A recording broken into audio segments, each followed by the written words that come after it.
Welcome to my channel! For today's video, I'm going to share our recipe for a grilled Dijon pork steak. If you are tired of the usual barbecue, then this recipe is for you. Plus, the recipe for the grilled corn and carrots is also included. Let's start cooking!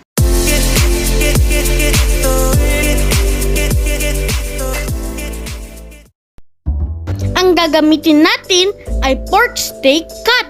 Pinili ko ang pork steak dahil ito ay mas malambot at may white marbling. Ito ay ang mga puting guhit sa karne. Dahil dito, mas nagiging malasa ang ating pagkain. Para naman sa ating marinade, kailangan natin ng Dijon mustard. Pwede kayong gumamit ng regular mustard, pero mas masarap kapag Dijon mustard. Ang acid sa mustard ay tumutulong para lumambot ang ating karne. Kailangan din natin ng Worcestershire sauce,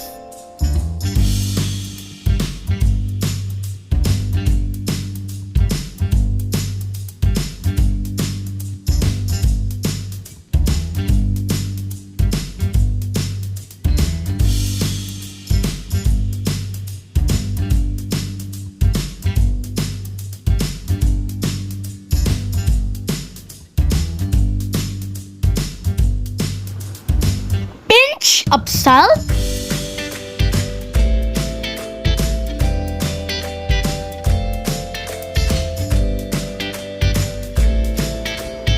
black pepper,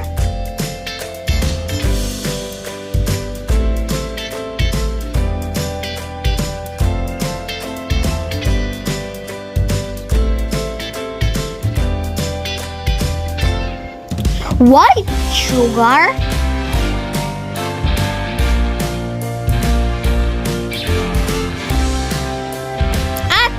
haluin na ng mabuti.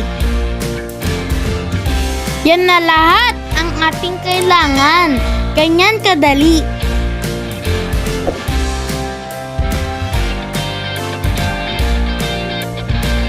Nilagay ko lang sa ziplock bag ang ating pork steak. Tapos, nilagay ko na din ang ating marinade. Dito na natin siya ibababad ng 8 hours. Pero, mas matagal, mas masarap.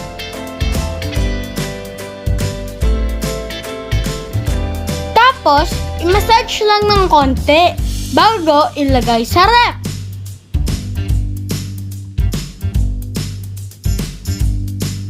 The next day. Ngayon, ready na tayo mag-ihaw! I-grill lang ang pork steak hanggang maluto. Ang tagal ng pagluluto ay depende sa karne na ginamit. Para sa pork steak cut, i-grill lang 8 minutes per side.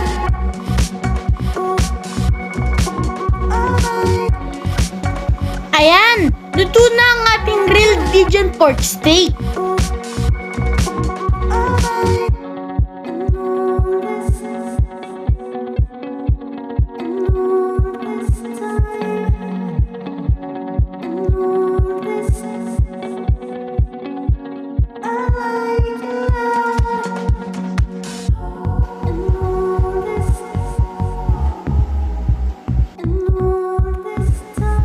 Hugasan ng carrots at i-grill kasama ang balat. I-grill din ng corn kasama ang balat. Pero, pinabad ko muna ang corn sa tubig ng 30 minutes. Ito ay para hindi agad masunog ang balat ng corn. Pagkatapos ng 10 minutes, ay tinanggal ko na ang balat ng corn. Ituloy lang ang pag-iihaw sa corn and carrots. Kapag medyo luto na ang corn and carrots, pwede na to hanguin.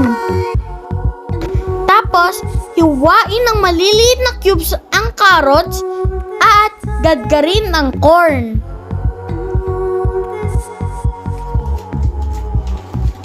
Maglagay ng butter sa pan.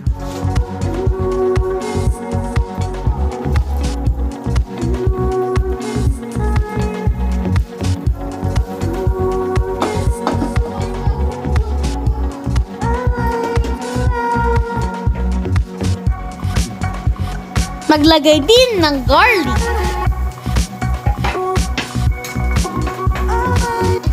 Igisa hanggang maging light brown ang kulay ng bawang.